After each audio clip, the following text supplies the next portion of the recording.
Hi friends, പുതിയൊരു വീഡിയോയിലേക്ക് എല്ലാവർക്കും സ്വാഗതം. സിദ്ധു ചന്ദ്ര പറഞ്ഞ ഡിമാൻഡ് അച്ഛനോടും രംഗനോടും പോയി പറയാണ്. അപ്പോൾ അച്ഛൻ ചോദിക്കുകയാണ്, അല്ല അപ്പോൾ അവളുടെ ഡിമാൻഡിന് സിദ്ധു നീ അംഗീകരിച്ചോ എന്ന് ചോദിക്കുമ്പോൾ, ഇല്ല, ഒരിക്കലും അവളുടെ ഡിമാൻഡ് ഞാൻ അംഗീകരിക്കില്ല. ബോസിൻ്റെ പേരിലോ അല്ലാതെയോ അവൾ ഈ വീട്ടിൽ നിന്നും ഒറ്റ കാശ് പോലും കൊണ്ടുപോവാൻ ഞാൻ സമ്മതിക്കില്ല. അവൾ ശരിക്കും ചതിക്കുകയല്ലേ ചെയ്തത്? എല്ലാ ഡിമാൻഡും അവൾ അംഗീകരിച്ച് എല്ലാം സാധിച്ചെടുത്ത ശേഷം ഇപ്പോൾ അവൾ ചതിക്കുകയല്ലേ ചെയ്തത്? അവളുടെ ഭീഷണിക്ക് മുന്നിൽ ഞാൻ എന്തായാലും വിട്ടുകൊടുക്കാൻ പോകുന്നില്ല. അപ്പോൾ രംഗൻ ചോദിക്കുകയാണ്, അല്ല അങ്ങനെയാവുമ്പോൾ അവൾ ഡിവോഴ്സ് വേണ്ടെന്ന് വെച്ചാലോ? ഡിവോഴ്സ് വേണ്ടെന്ന് വെച്ചാൽ അങ്ങനെ തന്നെ, പിന്നെ ഞാൻ കേസിൻ്റെ പിറകെ പോവും. കുറച്ചു കാലം മുന്നോട്ട് പോകാൻ തന്നെയാണ് എൻ്റെയും തീരുമാനം. അപ്പോൾ അച്ഛൻ പറയണ, അല്ല മോനെ, കേസൊക്കെ നടത്തിയ വർഷങ്ങൾ എടുക്കില്ലേ? അതിപ്പോൾ എൻ്റെ കുറ്റം കൊണ്ടല്ലല്ലോ അച്ഛാ, പിന്നെ എന്ത് ചെയ്യാനാണ്? അപ്പോൾ രംഗൻ പറയണ, ആരുടെ കുറ്റം കൊണ്ടല്ലെങ്കിലും കേസ് നടത്തുമ്പോൾ ഒരുപാട് വർഷങ്ങളും അതിനൊക്കെ തീരുമാനം വരാൻ ഒരുപാട് താമസവും ഉണ്ടാവും. അപ്പീലും അതിൻ്റെ മേലുള്ള അപ്പീലും അങ്ങനെ ഒരുപാട് വർഷങ്ങൾ അങ്ങ് പോവും.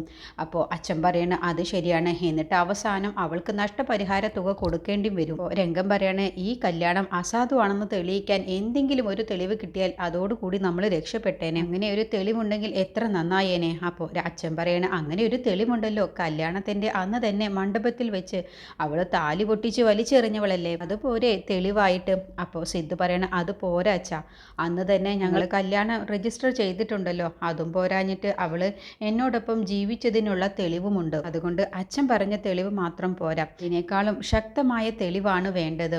ഉദാഹരണം പറഞ്ഞാൽ, ഇപ്പോൾ അവൾ മുൻപൊരു കല്യാണം കഴിച്ച് അത് മറച്ചു വെച്ചിട്ടാണ് അവൾ എന്നെ കല്യാണം കഴിച്ചതെങ്കിൽ അപ്പം പിന്നെ ഈ കല്യാണം അസാധുവായി, പിന്നെ ഞാൻ രക്ഷപ്പെട്ടു. അച്ഛൻ പറയണ്, അങ്ങനെ ഒരു സംഭവം ഇല്ലല്ലോ മോനെ, അതല്ലേ പ്രശ്നം. അപ്പോൾ രംഗനും പറയണ്, അതാണ് കുഞ്ഞളിയ, അപ്പോൾ എന്ത് ചെയ്യുമെന്ന് ചോദിക്കുമ്പോൾ, നിങ്ങൾ ആരും ഇതോർത്ത് വെറുതെ ടെൻഷൻ ആവണ്ട, ഇതെല്ലാം എനിക്ക് വിട്ടു തന്നേക്ക്, ഞാൻ തന്നെ ഇതെല്ലാം കൈകാര്യം ചെയ്തുകൊണ്ട്, ഇതൊന്നും ഓർത്ത് വിഷമിക്കേണ്ട എന്ന് പറഞ്ഞ് സിദ്ധു പോവാൻ കേട്ടോ. പിന്നീട് പ്രിയയും ദേവികയും കൂടി സംസാരിക്കുകയാണ്. അപ്പോൾ ദേവികയ്ക്ക് പ്രഭാവതിയെക്കുറിച്ച് പറഞ്ഞ് ഹോസ്പിറ്റലിൽ നിന്നും ഫോൺ വന്നിരുന്നു. ഇനി ഒരു നിമിഷം പോലും പ്രഭാവതി അമ്മയെ അവിടെ ഹോസ്പിറ്റലിൽ കിടത്താൻ പറ്റില്ല എന്നാണ് പറയുന്നത്. വരത്തില്ലാത്തത് കൊണ്ടാണ് അവരെന്നെ വിളിച്ചത്. ചേച്ചി എന്നിട്ട് എന്ത് തീരുമാനമാണ് എടുത്തത്?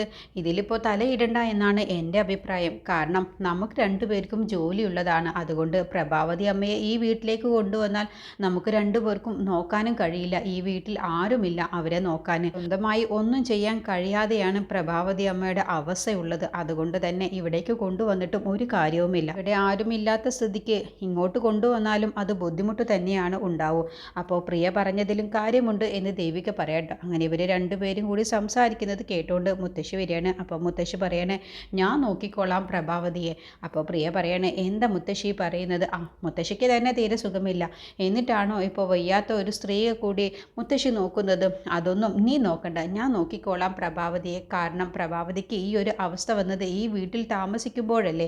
അതുകൊണ്ട് ശരത്ത് മോൻ ഉണ്ടായിരുന്നെങ്കിൽ അവൻ അവൻ്റെ അമ്മയെ പൊന്നുപോലെ നോക്കിയേനെ. അപ്പോൾ ദേവിക പറയണേ, എന്തറിഞ്ഞിട്ടാണ് മുത്തശ്ശി പറയുന്നത്? അവൻ അങ്ങനെ ഒരു താല്പര്യവുമില്ല.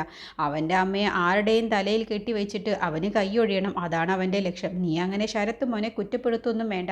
ശരത്ത് മോനെ ജയിലിലാക്കിയത് നീയല്ലേ, അതും ആ പാവത്തിനെതിരെ കള്ളക്കേസ് കൊടുത്തിട്ടാണ് നീ അകത്താക്കിയത്. എന്നിട്ട് കൂടുതൽ ന്യായീകരിക്കൊന്നും വേണ്ട. അതുകൊണ്ട് പ്രഭാവതിയെ ഇങ്ങോട്ട് കൊണ്ടുവരിക തന്നെയാണ് വേണ്ടത്, ഞാൻ നോക്കിക്കോളാം എന്ന് പറയുമ്പോൾ ദേവിക പറയണേ, എങ്കിലേ മുത്തശ്ശി ആദ്യം അച്ഛനോട് ചോദിക്ക്. അച്ഛനിപ്പോൾ പുറത്തു പോയിരിക്കുകയല്ലേ, പുറത്തു പോയി വന്ന ശേഷം അച്ഛനോട് ചോദിച്ചിട്ട് ഈ ഒരു കാര്യം പറഞ്ഞു നോക്ക്. ഞാൻ പറഞ്ഞ അതേ തീരുമാനം തന്നെ ആയിരിക്കും അച്ഛനും പറയാനുള്ളത്. എന്നിട്ട് അച്ഛൻ്റെ വായിലിരിക്കുന്നത് മുത്തശ്ശി അങ്ങ് കേട്ടോ എന്നും പറഞ്ഞ് ദേവിക അങ്ങ് പോവുകയാണ്. പിന്നീട് ജയശങ്കറിൻ്റെ അടുത്തേക്ക് കാഞ്ചന വരികയാണ്. എന്നിട്ട് പറയണേ, ഏട്ടൻ ഇന്നലെ രാത്രിയിൽ ഒന്നും കഴിച്ചില്ലല്ലോ, ഏട്ടൻ ഇപ്പോൾ വന്ന് എന്തെങ്കിലും കഴിക്കുക എന്ന് പറയുമ്പോൾ, എനിക്ക് വേണ്ട, എനിക്ക് വിശപ്പില്ല, ഞാൻ പട്ടിണി കിടന്ന് മരിച്ചോളാം. അപ്പോഴത്തേക്കും അക്ഷര വരികയാണ്. എന്താ ഡാഡി ഈ പറയുന്നത്? ആരോടാണ് ഈ ദേഷ്യവും പകവൊക്കെ തീർക്കുന്നത്? എന്നോടാണോ? ഡാഡി ആരെയാണ് ഈ തോൽപ്പിക്കാൻ വേണ്ടി നോക്കുന്നത്? അപ്പോൾ ജയശങ്കർ പറയണം, നീ എന്നെയല്ലേ തോൽപ്പിച്ചത്? ഞാൻ നിന്നോട് അന്നേ ഞാൻ പറഞ്ഞതാണ് ആ വിശാലിനെ ഈ വീട്ടിലേക്ക് അടുപ്പിക്കരുത് എന്ന്. വിശാലും നീയും തമ്മിലുള്ള ബന്ധത്തെക്കുറിച്ച് ഓർത്തിട്ടായിരിക്കും നിരഞ്ജൻ ഇപ്പോൾ ഇങ്ങനെയൊക്കെ പെരുമാറുന്നത്. ഇതൊക്കെ മുൻകൂട്ടി കണ്ടിട്ടാണ് ഞാൻ നിന്നോട് പറഞ്ഞത് ആ വിശാലിനെ ഇവിടേക്ക് കയറ്റരുത് എന്ന്. അപ്പോൾ അക്ഷര പറയണം, അതിനെ ഞാനല്ലല്ലോ വിശാലിനെ ഇവിടേക്ക് അടുപ്പിച്ചത്, അദ്ദേഹം തന്നെയല്ലേ, അദ്ദേഹമാണ് വിശാലിനെ ഇങ്ങോട്ട് കൊണ്ടുവന്നത്. പക്ഷേ നീ തറപ്പിച്ച് പറയണമായിരുന്നു വിശാലിനെ ഇവിടേക്ക് കയറ്റാൻ പാടില്ല എന്ന്.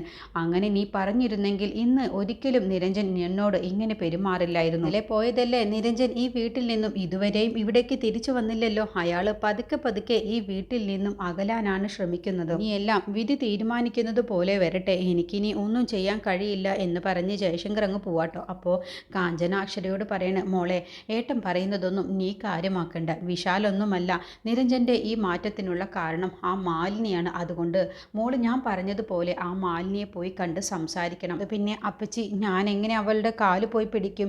നീ അതൊന്നും ആലോചിക്കേണ്ട, ആവശ്യക്കാരൻ നമ്മളാണ്. അതുകൊണ്ട് മോള് ഞാൻ പറയുന്നത് പോലെ മാലിനിയെ പോയി കണ്ട് സംസാരിച്ചാൽ ഈ പ്രശ്നത്തിനെല്ലാം പരിഹാരം ഉണ്ടാകുമെന്നാണ് എനിക്ക് തോന്നുന്നത്. അതുകൊണ്ട് നീ പോയി മാലിനിയെ പോയി കാണണം എന്ന് പറഞ്ഞ് കാഞ്ചന അങ്ങ് പോവാട്ടോ. പിന്നീട് നിരഞ്ജൻ അമ്മയുടെ അടുത്തേക്ക് ചെന്നിട്ടുണ്ടാവും.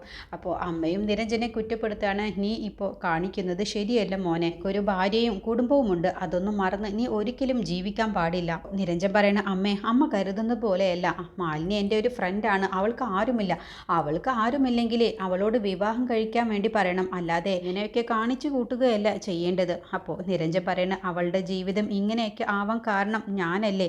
എങ്ങനെ നീ ആവും? നീ ഒരു തെറ്റും ചെയ്തിട്ടില്ല. പഠിക്കുന്ന കാലത്ത് നീയും അവളും പ്രേമത്തിലായിരുന്നു, അത് നടന്നില്ല എന്ന് കരുതിയിട്ട് ജീവിതകാലം മുഴുവനും അതോർത്ത് ഒറ്റാന്തടിയായിട്ടാണോ ജീവിക്കേണ്ടത്? അങ്ങനെ ലോകത്ത് എത്ര പേര് പ്രേമിക്കുന്നു, എന്നിട്ട് മറ്റു വിവാഹം കഴിക്കുന്നു, എന്നിട്ട് അവരൊക്കെ ഇതുപോലെയാണോ കാണിച്ചു കൂട്ടുന്നത്? നമ്മുടെ ജീവിതം എങ്ങനെ വേണം എന്നുള്ളത് നമ്മളാണ് തീരുമാനിക്കേണ്ടത്, അല്ലാതെ മറ്റുള്ളവരെ കുറ്റപ്പെടുത്തിയിട്ടൊന്നും ഒരു കാര്യവുമില്ല. അപ്പോൾ നിരഞ്ജൻ പറയാണ്, അവൾക്കമ്മേ തല കറങ്ങുന്ന ഒരു അസുഖമുണ്ട്, ഇന്നലെ അത് വന്നു, അതുകൊണ്ടാണ് എനിക്ക് ഇന്നലെ അവളുടെ അടുത്തേക്ക് പോവേണ്ടി വന്നതും വീട്ടിലേക്ക് പോവാൻ കഴിയാതിരുന്നതും. അതിന് തലകറക്കം വന്നാലേ ഹോസ്പിറ്റലിലേക്കാണ് പോവേണ്ടത്, എന്തിനാണ് അവളെ പരിചരിക്കാൻ വേണ്ടി പോകുന്നത്? അത് പിന്നെ അമ്മേ, ഞാനൊരു ഡോക്ടറല്ലേ? നിനക്ക് എത്ര പറഞ്ഞാലും മനസ്സിലാവില്ല, നീ ചെയ്തത് തെറ്റ് തന്നെയാണ്.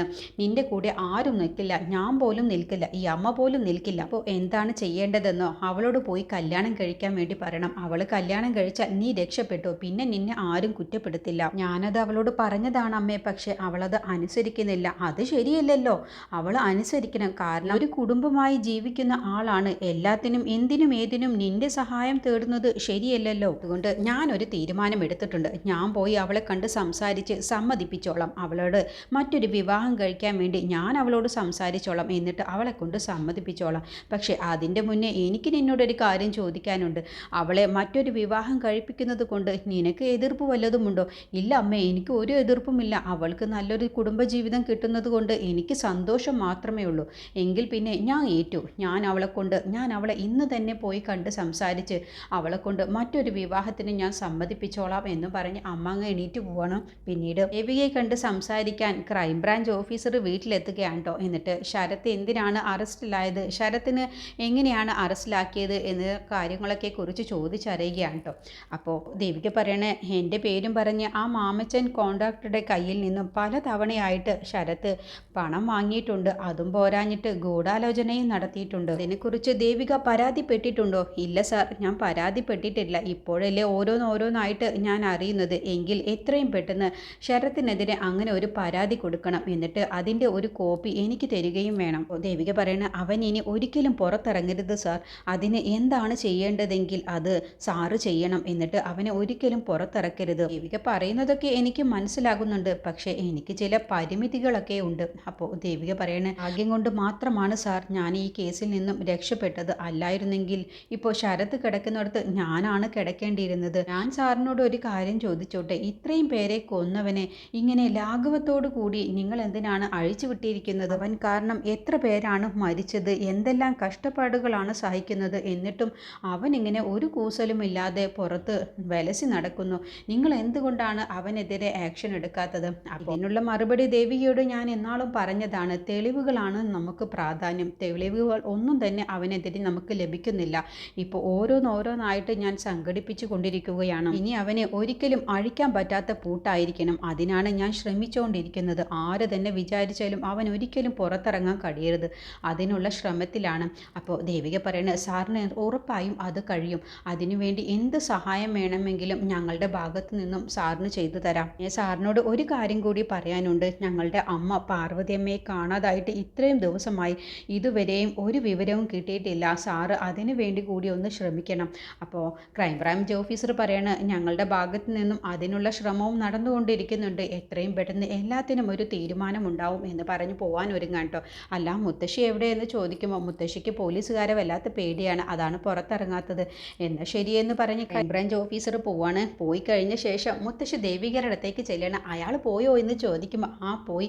അയാൾ എന്തിനാണ് ഇവിടേക്ക് വന്നത്? വന്നത്, അതോ ശരത്തിൻ്റെ കൂട്ടുകാരെ അന്വേഷിച്ച് വരികയാണ്? മുത്തശ്ശിയെക്കുറിച്ചും എന്നോട് ചോദിച്ചു. എന്നെക്കുറിച്ച് എന്തിനാണ് ചോദിക്കുന്നത്? അല്ല, ശരത്തിൻ്റെ ബെസ്റ്റ് ഫ്രണ്ട് മുത്തശ്ശി ആയിരുന്നല്ലോ, അതിനാണ് എന്നോട് ചോദിച്ചത്. ഞാനൊന്നും ശരത്തിൻ്റെ ബെസ്റ്റ് ഫ്രണ്ടൊന്നുമല്ല, അവൻ്റെ മുത്തശ്ശിയായിരുന്നു. മുത്തശ്ശിയോ? അവന് ഏതു വകയിലാണാവോ മുത്തശ്ശിയാകുന്നത്? അത് പിന്നെ അതെ, മുത്തശ്ശിയുടെ നല്ലതിന് വേണ്ടിയാണ് ഞാൻ പറയുന്നത്. അവനിൽ നിന്നും ഒരു കയ്യകലം പാലിക്കുന്നത് എന്തുകൊണ്ടും നല്ലതാണ്. അതിന് ഞാനെന്ത് തെറ്റ് ചെയ്തു? ഒരു ക്രിമിനലിനെ സഹായിക്കുന്നതും അവൻക്ക് വേണ്ടിയുള്ള കാര്യങ്ങൾ ചെയ്തു കൊടുക്കുന്നതിനും ഒക്കെ തന്നെ അത് കുറ്റമാണ്. അതുകൊണ്ട് മുത്തശ്ശി ഇങ്ങനെ അവനെ സഹായിച്ചു കഴിഞ്ഞാൽ അടുത്തത് ഇനി അകത്ത് പോകാൻ പോകുന്നത് മുത്തശ്ശിയായിരിക്കും. നീ അങ്ങനെ എന്നെ പേടിപ്പിക്കാനൊന്നും നോക്കണ്ട, എനിക്കും അറിയാമടി കുറച്ചൊക്കെ നിയമം. നീ അല്ലേടി അവനെ ഇവിടേക്ക് വിളിച്ചു വരുത്തിയത്? അതേ മുത്തശ്ശി, ഞാൻ തന്നെയാണ് വിളിച്ചു വരുത്തിയത്. എന്തിനാണെന്നോ, ആ ശരത്തിനെ ഒരിക്കലും പുറത്തിറക്കാൻ പാടില്ല എന്ന് പറയാൻ വേണ്ടിയാണ്. മുത്തശ്ശിക്ക് അവൻ നല്ലവനല്ലേ, അത് മുത്തശ്ശിക്ക് എത്ര പറഞ്ഞാലും മനസ്സിലാവില്ല. മുത്തശ്ശിക്ക് അനുഭവം വരുമ്പോൾ മുത്തശ്ശി പഠിച്ചോളും. അപ്പോൾ മുത്തശ്ശി പറയണ, അല്ലടി അവൻ നല്ലവൻ തന്നെയാണ്, അവനെപ്പോലെ നല്ല ഒരു ആൺകുട്ടി ഞാനിപ്പോൾ ഇത് അടുത്ത കാലത്തൊന്നും ഞാൻ കണ്ടിട്ടില്ല. നീ തന്നെ ഒന്ന് ചിന്തിച്ചു നോക്ക്. നമ്മളെ നിത്യമോളെ വിവാഹം കഴിക്കാൻ വന്നവനാണ് അവൻ. എന്നിട്ട് നിത്യമോള് പോയി, എന്നിട്ടും അവൻ ഈ വീട്ടിൽ നിന്നും പോയോ? അതാണ് അവൻ്റെ സ്നേഹം. അത് സ്നേഹമല്ല മുത്തശ്ശി, അത് അവൻ്റെ നിവൃത്തി കേടുകൊണ്ടാണ്. അവന് മറ്റൊരു സ്ഥലത്തേക്ക് പോവാൻ സ്ഥലമില്ല, അതുകൊണ്ടാണ് അവൻ ഇവിടെ തന്നെ നിൽക്കുന്നത്. അപ്പോൾ അവന് ദുബായിൽ ബിസിനസ് ഉള്ളത്. എന്താ മുത്തശ്ശി പറഞ്ഞത്? ദുബായിൽ ബിസിനസ്സോ? അവൻ ദുബായിലേക്ക് തന്നെ പോയിട്ടുണ്ടാണ്. നീ അസൂയ കൊണ്ടല്ലേടി ഇങ്ങനെയൊക്കെ പറയുന്നത്? അസൂയ കൊണ്ടാണോ അതോ മറ്റെന്തെങ്കിലും കൊണ്ടാണോ എന്നുള്ളത് മുത്തശ്ശി അധികം വൈകാതെ തന്നെ മനസ്സിലാക്കും. അപ്പോൾ മുത്തശ്ശിക്ക് എല്ലാം മനസ്സിലായിക്കോളും. സത്യം ഒരിക്കലും അധിക കാലമൊന്നും മറച്ചു വെക്കാനൊന്നും കഴിയില്ല എന്ന് പറഞ്ഞുകൊണ്ട് ദേവിക്ക് അങ്ങ് പോവണം. പിന്നീട് അക്ഷര മാലിനിയുടെ വീട്ടിലേക്ക് ചെല്ലുകയാണ് കേട്ടോ. അപ്പോൾ മാലിനി അതിശയത്തോടു കൂടി നോക്കുകയാണ് അക്ഷരയുടെ വരവ് കാണുമ്പോൾ. ആരാണ് ഈ വരുന്നത്? അകത്തേക്ക് കയറാമെന്ന് പറയുമ്പോൾ ഞാൻ എന്തിനാണ് ഇവിടേക്ക് വന്നത് എന്ന് മാലിനിക്ക് മനസ്സിലായോ? ഞാനും അദ്ദേഹവും എൻ്റെ മകളും കൂടി സന്തോഷത്തിൽ ജീവിക്കുകയായിരുന്നു. ആ സന്തോഷം ഇനിയും ഒരുപാട് കാലം ജീവിക്കാനുള്ള ഭാഗ്യം അക്ഷരയ്ക്ക് ഉണ്ടാവട്ടെ. പക്ഷേ ആ സന്തോഷം എനിക്കിപ്പോൾ ഇല്ല. അതിന് കാരണക്കാരി ആരാണെന്നുള്ളത് ഞാൻ പറയേണ്ടതില്ലല്ലോ. ഞാനും നിരഞ്ജനും നല്ല സുഹൃത്തുക്കളാണ്. ഞാനും നിരഞ്ജനും ഒരുമിച്ച് ഒരേ കോളേജിൽ പഠിച്ചവരാണ്. ഞങ്ങളന്ന് നല്ല സുഹൃത്തുക്കളായിരുന്നു. ആ സുഹൃത്തിനെയാണോ അക്ഷരയ്ക്ക് വേണ്ടത്? എങ്കിൽ ആ സുഹൃത്തിനെ നീ എടുത്താലും എപ്പോഴും ഞാനും നിരഞ്ജനും എപ്പോഴും ഏത് കാലത്തും നല്ല സുഹൃത്തുക്കൾ തന്നെയായിരിക്കും. അക്ഷര പറയണേ, നിങ്ങൾ തമ്മിൽ വെറുമൊരു സൗഹൃദമാണെന്ന് വിശ്വസിക്കാൻ എനിക്ക് കുറച്ച് ബുദ്ധിമുട്ടുണ്ട്. പിന്നെ എന്താണാവോ അക്ഷര ഉദ്ദേശിച്ചത്? ഞാനും നിരഞ്ജനും കാമുകിയാണെന്നോ ഭാര്യയും ഭർത്താവുമാണെന്നാണോ? നീ ഏതാണ് കരുതിയിരിക്കുന്നത്? അതൊന്നും എനിക്കറിയില്ല. പക്ഷെ ഒന്ന് എനിക്കറിയാം, നിങ്ങളുമായിട്ട് അദ്ദേഹം അടുപ്പം കൂടിയതിൻ്റെ ശേഷമാണ് എന്നോട് ഇങ്ങനെയൊക്കെ പെരുമാറുന്നത്. എന്നോട് ഇതുവരെയും ദേഷ്യപ്പെടാത്ത അദ്ദേഹം എന്നോടിപ്പോൾ ദേഷ്യപ്പെട്ട് സംസാരിക്കലും തുടങ്ങി. അപ്പോൾ മാലിനി പറയണ, അതൊക്കെ ഞാൻ പറഞ്ഞിട്ടാണെന്നാണോ അക്ഷര പറയുന്നത്? ഞാനൊരിക്കലും നിരഞ്ജനോട് അങ്ങനെയൊന്നും പറഞ്ഞിട്ടില്ല. അതൊന്നും എനിക്കറിയില്ല. ഞാൻ നിങ്ങളുടെ കാല് പിടിക്കണമെങ്കിൽ കാല് പിടിക്കാം. അതിന് വേണ്ടി കൂടിയാണ് ഞാൻ ഇവിടേക്ക് വന്നത്. കാല് പിടിക്കണോ വേണ്ടയോ എന്നുള്ളതൊക്കെ നമുക്ക് പിന്നെ തീരുമാനിക്കാം. ആദ്യം അക്ഷര അകത്തേക്ക് കയറി, എന്നിട്ട് ഒരു കപ്പ് ചായ കുടിക്കാം. എൻ്റെ വീട്ടിലേക്ക് ആദ്യമായിട്ട് വന്നതല്ലേ. പിന്നെ നിരഞ്ജൻ എൻ്റെ ഒരു സുഹൃത്ത് മാത്രമാണെന്നുള്ളത് എനിക്കും നിരഞ്ജനും അറിയാം. അക്ഷരയ്ക്ക് വിശ്വസിക്കാമെങ്കിൽ അത് വിശ്വസിച്ചോ. പിന്നെ നിരഞ്ജനുമായിട്ടുള്ള ഫ്രണ്ട്ഷിപ്പ് അതൊരിക്കലും കട്ടാക്കാൻ ഞാൻ തീരുമാനിച്ചിട്ടില്ല. കാരണം ഈ നാട്ടിൽ എനിക്ക് ആകെ പരിചയമുള്ള ഒരാളും ഒരു കൂട്ടുകാരനും അത് നിരഞ്ജൻ മാത്രമാണ്. അതുകൊണ്ട് ഒരിക്കലും ആ ഫ്രണ്ട്ഷിപ്പ് കട്ട് ചെയ്യാൻ എനിക്ക് താല്പര്യമില്ല. പിന്നെ നിങ്ങളുടെ ജീവിതം സന്തോഷത്തോടു കൂടി നിങ്ങൾ ജീവിക്കണം എന്ന് തന്നെയാണ് എൻ്റെ ആഗ്രഹം. എനിക്ക് അക്ഷര തെറ്റിദ്ധരിച്ചതാണെന്നുള്ളത് മാത്രമാണ് പറയാനുള്ളത്. നിരഞ്ജനെ എനിക്ക് അത്രയ്ക്ക് വിശ്വാസമാണ്. എന്തായാലും അക്ഷര ഒരു കപ്പ് കാപ്പി കുടിക്കുക എന്ന് പറഞ്ഞ് നിർബന്ധിച്ച് അക്ഷരയെ വീട്ടിലേക്ക് കയറ്റുകയാണ് കേട്ടോ. അങ്ങനെ അക്ഷര വീട്ടിലേക്ക് കയറിയതോടുകൂടി അങ്ങ് ഞെട്ടിപ്പോവാണ്. മാലിനിയുടെ വീട്ടിലെ ഷോക്കേസിൽ നിരഞ്ജനും മാലിനിയും ഒരുമിച്ച് നിൽക്കുന്ന ഫോട്ടോസും ലവ് എന്ന് എഴുതിയതും ഒക്കെ കാണുന്നത് കണ്ടപ്പോൾ അക്ഷരയുടെ കണ്ണുകളൊക്കെ നിറഞ്ഞു പോവുകയാണ്. ഇതിനെക്കുറിച്ചുള്ള ബാക്കി റിവ്യൂ അടുത്ത വീഡിയോയിൽ പറയാം.